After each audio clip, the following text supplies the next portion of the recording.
Pardon! Oh, non, c'est... What? Hey, what the f...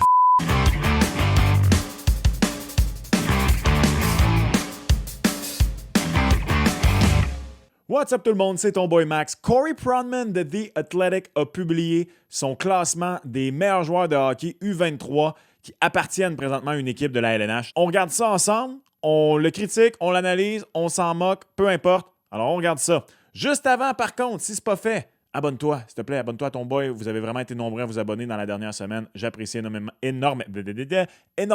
Pèse sur la cloche également pour recevoir les notifications de contenu. Alors, allons-y. OK, fait voici ce que je vais faire. Je regarde pas, je scroll down jusqu'en bas, complètement. Hey, ça descend encore. Je vois un petit peu là, de rien, là, mais je vois pas les noms. Oh, OK, on est arrivé. Attendez un petit peu. Les commentaires. All right! 169. Il a fait un top 169. Pourquoi il a fait un top 169? 170, 150, 175? C'est quoi ça? 169! 169. Oh boy. On va focusser un peu sur les joueurs du Canadien de Montréal, évidemment, mais on va comparer. Là, fait que si ça vous dérange pas, j'ai rien à dire sur Marat Kusnudinov, rien à dire sur Ilya Safonov. Sean Farrell. Sean Farrell, 165. Sean Farrell m'a fait ni chaud ni froid pour le moment, personnellement. Je trouve que c'est le genre de joueur, le genre de petit joueur, que c'était très excitant ce qu'il a fait en USHL, très excitant ce qu'il a fait à Harvard. Harvard, my God, à Harvard. Ouais, je viens d'être très français là-dessus. C'est ça que ça fait habiter sur le plateau Mont-Royal. C'est une joke. Début de carrière professionnelle sans éclat, bien correct. Ça prend du temps pour un petit joueur. Ça va peut-être prendre du temps pour un petit joueur. Mais j'ai peur que ce soit peut-être un Charles Hudon, Sean Farrell, pour vrai. On verra bien. Tant mieux si Sean Farrell est capable de se développer. Ah ouais, à Tourati. Il est bas à Tourati un peu, je trouve. Oh, Devon Levi, 105. Dustin Wolf et Devon Levi, 155 et 156. Il y a des tiers. Tier 8, 7, 6, 5, 4, 3, 2, 1. Y a-tu écrit chaque tier, c'est quoi? En fudge. Faut que je remonte au classement. Hein? Où est-ce qu'il est écrit les tiers? OK, quand on va arriver au top de tier 8, on va savoir c'est quoi le tier 8, OK? Mais Devon Levi et Dustin Wolf. Dustin Wolf est le double gagnant du gardien de l'année dans la AHL. Ça arrive jamais parce que d'habitude, quand ton goaler de la AHL est gardien de l'année, tu le montes, il est prêt. Là, évidemment, il y a Markstrom qu'on risque finalement peut-être de réussir à échanger. Moi, j'adore Dustin Wolf. Devon Levi est déjà dans la LNH.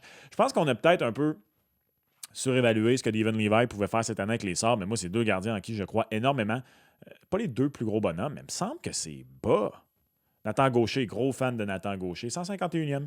Gros bonhomme, ancien des Remparts. Chic type, d'ailleurs. Je l'ai interviewé à quelques reprises dans ma job de jour. BPM Sport. 419, Montréal. Si jamais vous ne suivez pas ça, bpmsport.ca. J'anime une émission lundi au vendredi, 10h à midi, heure de l'Est. Vanout en direct. C'est disponible évidemment après ça en podcast, n'importe où, Spotify, Apple Podcast, bpmsport.ca. Si vous voulez écouter mon émission de radio. Voilà, la plug est faite. Nathan Gaucher, gros gars. D'après moi, va être un bon centre de troisième trio. Un bon gros centre de troisième trio. Oh, we got Logan Mailloux! Logan Mailloux vient au 148e rang. C'est un peu bas. Il n'a pas joué beaucoup dans les dernières années. Il n'y a pas de profil encore. Oh, son shot est high hand. Je suis d'accord.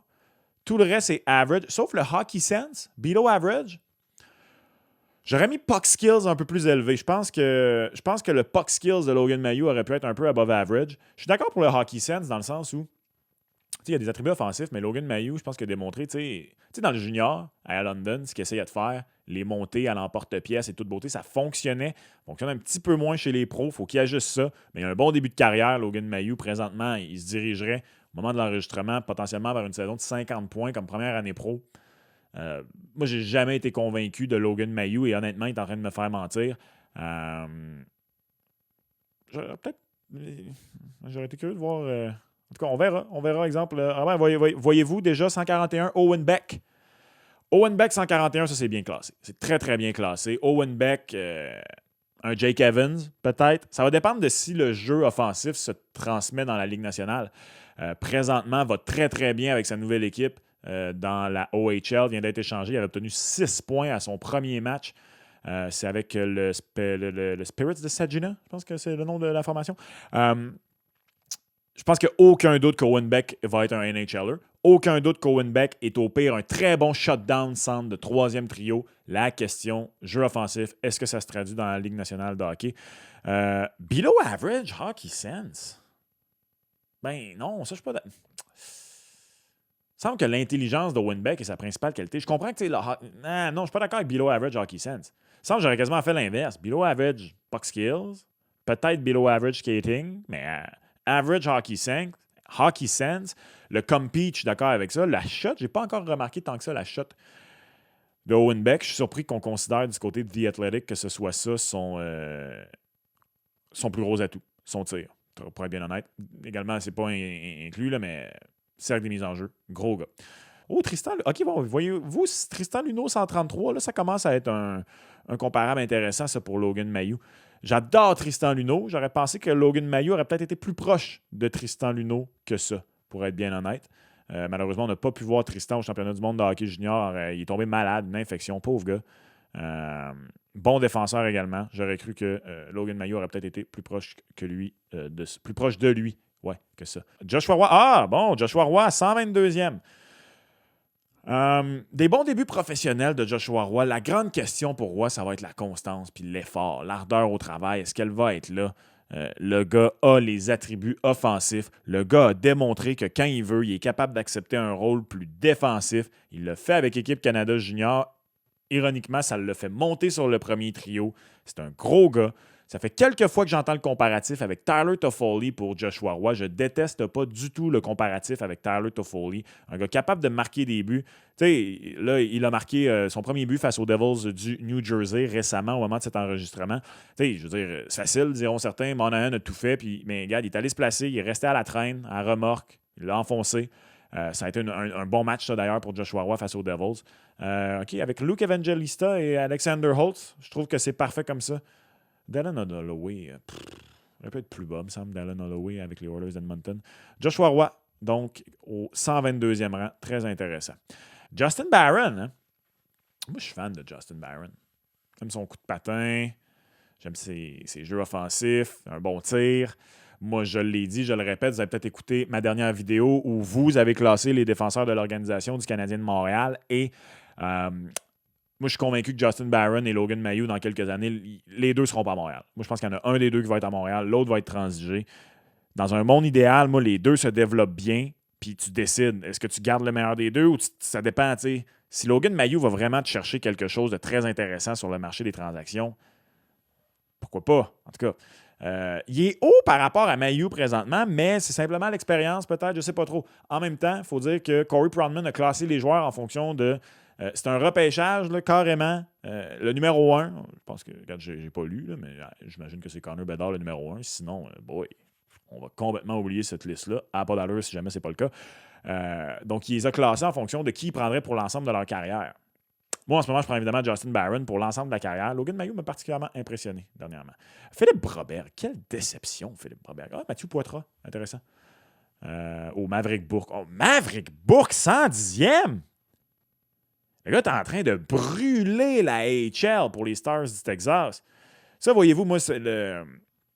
Je veux voir le Canadien de Montréal utiliser la profondeur en défense pour aller chercher de l'attaque cet été. Je pense pas que c'est controversé ce que je viens de dire là. Tout le monde veut voir ça en ce moment, mais moi, j'aimerais ça que ce soit plus un Kirby Dach ou un Alex Newhook, c'est-à-dire un gars qu'on va chercher en se disant « OK, jusqu'ici, c'est pas parfaitement développé. Nous, on va le développer. » J'aimerais ça que ce soit un joueur développé, un gars qui est capable d'aller chercher, qui a prouvé que c'est du 50, 60, 65, 70, 75 points en montant qui s'en vient pour lui.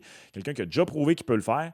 Mais Maverick Bourque, c'est un gars que je pourrais peut-être cibler, personnellement, parce qu'on a Maverick Bourque, on a Stan Coven, qui est là également. On va vouloir gagner là, du côté des Stars de Dallas. Là, le noyau là, de Heiskanen, Robertson, Ottinger. Et là, il est beau. Il est prêt. Il faut que tu gagnes une coupe. Là. Et plus vite qu'autrement, pendant que tu as encore des beaux contrats. Je pense que Maverick Bourque pourrait peut-être être un gars que tu peux cibler, sinon, si jamais. Oh, Alex Newhook, 91e. 91e, hein?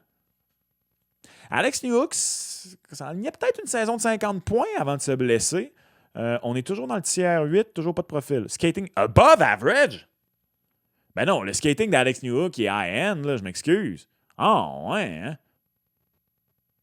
étrange. Le skating d'Alex Newhook est vraiment meilleur qu'Above Average. Je suis désolé. Mais sinon, pour moi, ça, c'est correct. 91e, je pense qu'Alex Newhook va être ton 6-7e attaquant dans une bonne équipe au mieux. Un bon joueur de troisième trio capable d'amener de l'attaque. Peut-être faire mieux, on ne sait pas, on verra. On n'a pas eu la chance de voir mieux que ça. Lane Hudson, 88e. OK, ça, c'est intéressant. Moi, une des grandes questions que je me pose, j'essaie tout le temps de regarder justement ces listes-là à travers la Ligue nationale de hockey, que ce soit les redrafts du repêchage de 2022 ou ce genre de liste-là sur les joueurs U23. Moi, la question que je me pose en ce moment, est-ce qu'on est trop high à Montréal et au Québec? Peut-être en Europe, si jamais vous écoutez, salutations à vous. Y a-t-il des Européens qui écoutent? Je vois dans mes paramètres qu'il y a du monde qui écoute en Europe. Allô? Très, j'apprécie. Dites un coucou et d'où vous êtes, si jamais. Je me demande si on est trop high sur Lane Hudson, justement, parce qu'on le regarde attentivement, ou si c'est le contraire, si le reste de la Ligue nationale de hockey fait un petit dodo sur Lane Hudson. 88, ça me semble un peu bas. Ben voyons donc, above average skating. Hein? Pas de skill. Hey, excusez, à date, je vais manquer de respect à Corey Pronman. Il regarde clairement plus d'espoir que moi, mais là, c'est le contraire. Lane Hudson, un des reproches qu'on lui fait, c'est son coup de patin, particulièrement l'explosion. Son puck skill est excellent. Son hockey sense, high-end, oui. Ça aurait dû être le contraire. Puck skills et skating inversé. Ça, c'est bizarre. Ça me semble un petit peu bas, 88, mais j'attends de voir les autres où ils sont classés. Ça va être intéressant. Lucas Reichel, 86e. OK, correct. Oh, Cam York, 84. Hein? Cam York me déçoit un peu cette année. Pas juste parce que je l'ai dans mon pool. Après l'an passé, je pensais finalement là, qu'il allait peut-être arrêter de faire pleurer les fans de Philadelphie qui ont vu l'équipe repêcher Cam York au lieu de Cole Caulfield. C'est un peu décevant cette année pour Cam York. On est allé d'ailleurs chercher Jamie Drysdale. Là. Bon, il est droitier, Drysdale, je veux bien. York, il est gaucher, mais quand même, avec Sanheim, Drysdale, pas sûr, moi, s'il y a un si bel avenir que ça à Philadelphie. Cam York, mais voyez-vous, en ce moment, c'est dur à dire. Je veux dire, à l'âge de Lane Hudson, Cam York, en tout cas, c'est correct. Il y a le temps encore de monter. Pardon! Caden Goulet, 82e! Ah! Non, non, non, non, non! Wow! Ah! High-end compete, définitivement. Above average shot, oui. 4! Autour de... Mettons, ça serait qui le prochain? Ah! Tiers 8, c'est middle of the line-up. C'est donc dire qu'il considère Caden Goulet un 4-5e défenseur. 3-4-5e défenseur. Ouh, non, ça c'est trop bas. Mais là, attendez un peu. Ce serait qui, mettons, le. Hey. Voyons donc, toi. Shakir Moukamadoulin. Hey, un peu de sérieux. Voyons donc. Ah. Qui d'autre? À la défense. Liane Pichka. Hey, sérieux, là. Ben non, hein, qui est Tom Willander, correct. Oh, non, c'est... What? Hey. What the fuck? Je suis désolé. Caden Goulet, 82e. Ah, non. Moi, honnêtement, j'avais hâte de voir qui était le U23 le mieux classé du Canadien de Montréal, puis... Je pense... Moi, en ce moment, là, je mets peut-être Caden Goulet numéro 1 chez les U23 du Canadien. Tu sais ce que tu as avec Caden Goulet. Caden Goulet est un défenseur de première paire.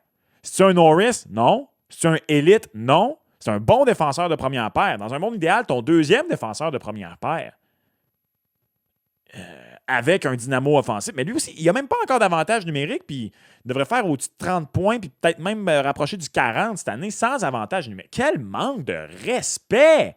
Manque de respect total! J'en reviens pas. Vous le voyez, j'en reviens pas. Capo Caco est un flop. Je suis désolé, là. Moi, je l'ai gardé dans mon Keeper's Pool pendant longtemps. Je viens finalement d'abdiquer. Comment peux-tu mettre Capo Caco 64e puis Caden Goulet 20 rangs plus loin? Pff, non. Cole Perfetti, juste un rang devant Capo Caco. Voyons, c'est quoi cette liste-là? J'aime pas ça. Je veux pas manquer de respect à un beau travail qui a été fait, mais là... Yes! Hein? Askarov puis Valstead, 50... Il aime pas... Bon, OK. Il aime pas les gardiens de but. Corey Pronman n'aime pas les gardiens de but. Corey Pronman n'aime pas les défenseurs qui ne sont pas des gros dynamos offensifs. À date, là, c'est mon take, c'est mon constat. Et il est sceptique de certains joueurs également. Puis il aime les gros bonhommes, il faut croire. Okay, il n'aime pas les petits bonhommes, il n'aime pas les gardiens, il n'aime pas les joueurs qui n'ont pas d'attaque. Voilà, c'est réglé. Dawson Mercer, 51. Je veux bien qu'il y a eu un mauvais début de saison. Ça me semble bas. C'est vraiment repris dernièrement.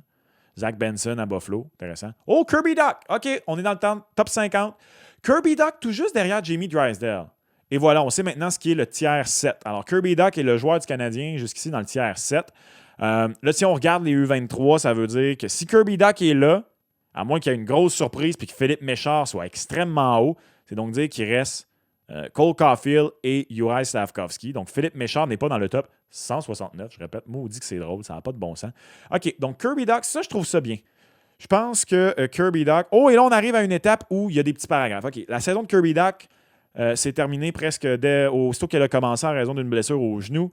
Son évaluation n'a pas changé par rapport à l'été dernier. C'était un joueur qui paraissait être un joueur du top 6, principalement en raison de son gabarit, son coup de patin et de grandes habiletés offensives, great skill, de grandes aptitudes. Above average puck skills, oui. Le hockey sense aurait dû être plus haut que ça. Kirby Dach, grand passeur. Le compete average, je suis d'accord. J'aurais même pas été surpris qu'il soit below average. Below average shot, oui, effectivement.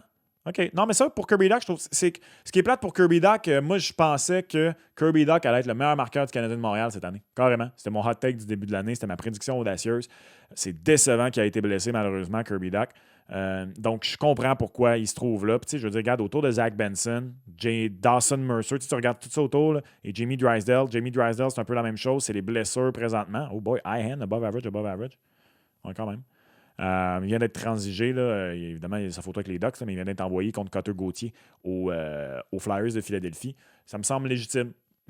Top, middle, bubble, top and middle. Moi, je pense qu'il va être top. Oh, David Reinbacher. Là, je vais aller voir tout de suite. Là. C'est quoi tiers 6? Oh, bah, il y en a du monde dans le tiers 6. Allez, quel est le tiers 6? C'est le c'est bol. Top of the... Ah, je viens de me spoiler! Je viens de me spoiler Cole Caulfield. Oups. Bon, vous voyez que c'est pas... Top of the line-up player. Hey, Cole Caulfield, il est bas, hein? OK, attendez un peu, on va redescendre à David Reinbacher. Fait que David Reinbacher, 47e. Top of the line-up player. Oh, les paragraphes sont de plus en plus là. Tout est average. J'ai pas beaucoup vu jouer que David Reinbacher. Moi, je suis très high sur Cutter Gauthier, malgré qu'il a fait la diva et qu'il a demandé à être tradé, à être transigé. Donc, David Reinbacher, 47e, c'est intéressant. Bon joueur en NLA.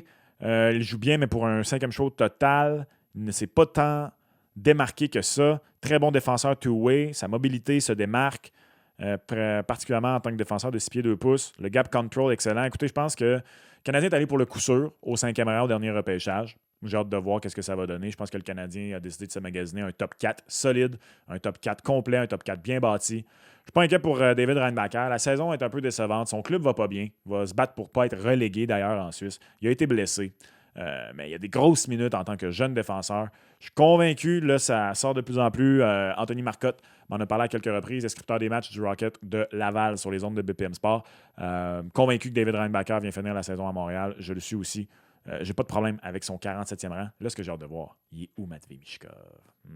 Il est où Matvei Michkov ou d'autres joueurs qui ont été repêchés derrière Reinbacher? Mais jusqu'ici, moi, je veux dire, la liste m'impressionne pas tant que ça. Ah ben, voyez-vous déjà, regardez. Gabe Perreault!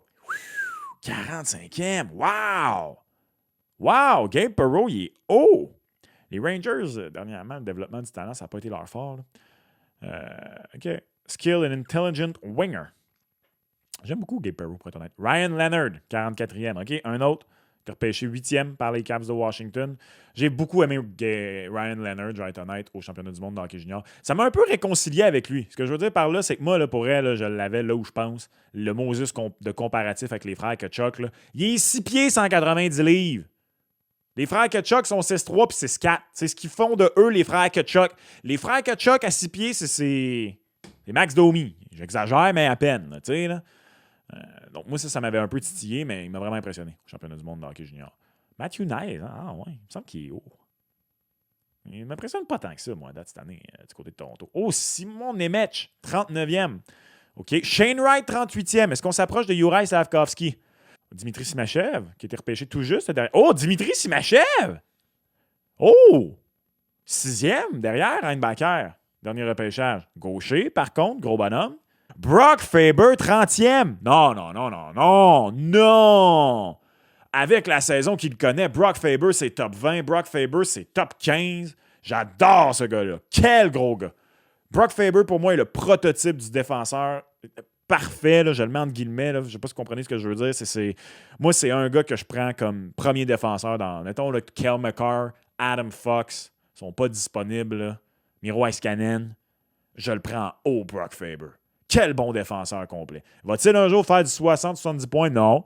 Je pense qu'il va en faire 40, 50, 55. Il va peut-être toucher le 60, mais un gars qui gobe des minutes, intelligent, capable d'amener du jeu offensif, un bon gabarit sans être le plus gros, droitier en plus. Aïe, aïe.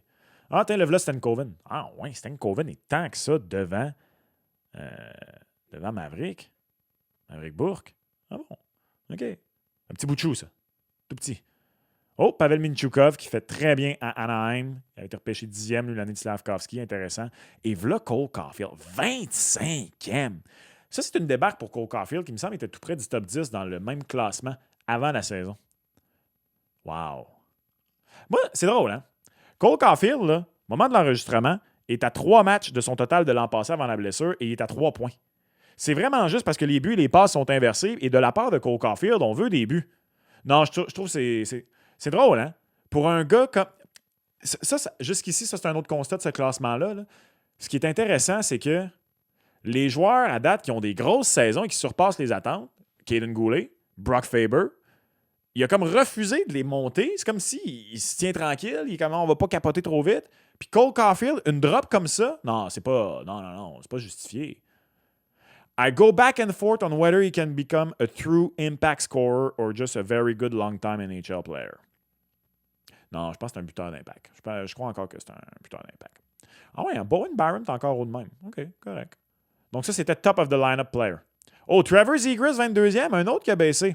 Moi, voyez-vous, tantôt, quand je parlais d'aller chercher un joueur qui a déjà prouvé qu'il peut amener de l'attaque, là, c'est let's go. Là. Moi, j'ai pas peur de l'attitude, de rien de tout ça. Il fait des highlight reels. Ouais, mais amène ça à Montréal. Il y a déjà une bonne culture à Montréal et tout ça. Là. Il va être avec son body T-Cole, justement. Là. Hey, venez pas me faire à croire que là, avec Caulfield, Suzuki, Slavkovski, Dak, Zegras, tu commences pas à avoir un pas pire top 6. Là. Et à part Suzuki, tous en bas de 23 ans au moment où on se parle. Puis Suzuki, il n'est pas si vieux que ça. Là. Y a-tu 25? Il y a 24 ou 25? En tout cas, j'ai pas sa date de fête devant moi. OK. Hey, un rang derrière Logan Cooley. Wow, Logan Cooley, 21e. Oh, et là, on le voit, 20e, Juraj Slavkovski. Donc, wow! Lafrenière, Slavkovski, Cooley, Zegras. C'est intéressant, ça. À ce stade-ci, j'aurais pas cru ça au début de l'année, j'ai Slavkovski devant Lafrenière. J'ai les Slavkovski devant Lafrenière. Au début de l'année, je commençais à croire beaucoup en Cooley. Mais là, Slavkovski a vraiment pris une coche dernièrement. Il a pris une grosse coche d'un coup comme ça. Il a appris à utiliser son gros gabarit. Bravo à lui. Du bon travail qu'il a fait, Juraj Slavkovski. Ça me semble honnête, ça, 20e pour le moment pour Juraj Slavkovski. Donc ça, c'est le joueur du Canadien le mieux classé. Constat, beaucoup de joueurs du Canadien de Montréal, mais aucun dans le top 20. Ben, c'est pareil, Slavkovski est 20e. Aucun dans le top 15, aucun dans le top 10. Ouais, j'aurais mis le hockey sense de Slavkovski above average. Quel passeur qu'il est en train de devenir. Là, il a une bonne production dernièrement. Il pourrait peut-être finalement atteindre le plateau des 40 points, ce que je ne croyais pas possible à sa deuxième saison. Et tu sais, s'il maintient ça pour la deuxième moitié de la saison, on va frôler le 40 points. Ça veut dire que 55 à 60 points l'an prochain, c'est le standard pour Juraj Slavkovski. Laissez-moi savoir en commentaire ce que vous pensez des rendements des joueurs du Canadien de Montréal. Honnêtement, c'est peut-être un hot take. Là. Moi, ça aurait été Goulet premier dans la gang. Là. Moi, j'aurais mis Goulet quelque part. Là. Slavkovski, Caulfield. Je pense que j'ai encore Caulfield devant Slavkovski. Slavkovski, 3e. Kirby Dak, 4e. Ça, c'est parfait ici. J'aurais peut-être mis Lane Hudson un peu plus haut. Mais voilà donc pour les joueurs du Canadien. On va regarder le reste. Jake Sanderson. Voyez, voilà. Je pense que je prends Caden Goulet devant Jake Sanderson. Puis Jake Sanderson est 18e. Caden Goulet devait être dans le top 20. Brock Faber devait être... Je prends Brock Faber devant Jake Sanderson. Puis je pense que je prends Goulet. C'est une longue hésitation. Là. Je comprends qu'il y a de meilleurs attributs offensifs, là, Jake Sanderson, là, mais... Oh boy. OK, intéressant. Lucas Raymond. OK, fait que ça, c'est... puis Slav, il est là-dedans, lui? Ouais, il est dans le tiers 5. Bubble NHL All-Star and top of the lineup. Ça me va. Will Smith. Quinton Byfield, moi je pense que Slav va peut-être se ramasser là dans quelques années. OK. Matty Beniers, c'est un peu bas. Mason McTavish. Oh, Matt Boldy est 11e. Ah ouais, hein? Wow! Ça me semble que c'est haut. Wyatt Johnston, intéressant. Dylan Cousins, ouais, c'est bien. Moritz Seider. Luke Hughes. Je l'aime, Luke Hughes, là, mais comment ça, Luke Hughes est si haut que ça? Parce qu'il s'appelle Hughes. Non, je l'aime, Luke Hughes, là, mais... Ah, et voilà Matvei Michkov. 6e. Ça va peut-être faire mal à quelques partisans du Canadien, ça. Matvei Michkov, 6e. Mais tu sais, honnêtement, ce classement-là, il faut en prendre et en laisser, pour être bien honnête. Il y a quelques grades de coco. Le top, ça me semble bien. OK, fait que Michkov, Carlson, 5e. Ah, puis Carlson n'est pas dans... J'aime mieux Carlson que Fantilli, personnellement. J'aime beaucoup Fantilli, mais j'aime mieux Carlson. Bubble, Elite et All-Star. OK, fait que Fantilli, je touche là, Jack Hughes. Et Connor Bedard seul, Bubble Generational. Et j'aurais quasiment mis Jack Hughes dans cette catégorie-là, moi, pour être honnête. Bedard Hughes, parfait. Est-ce que je touche là 3e? Ouais, je touche là 3e. Je touche là 3e, j'aurais inversé Carlson, Fantilli, puis that's it, ça aurait été le top 5. C'est un bon top 5.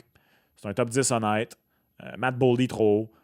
Voilà donc pour votre classement, votre top 169 des joueurs U23 de la Ligue nationale de hockey. C'est selon Corey Pronman de The Athletic. Laissez-moi savoir ce que vous pensez en commentaire. 12 joueurs au total du Canadien de Montréal sur la liste, aucun dans le top 15.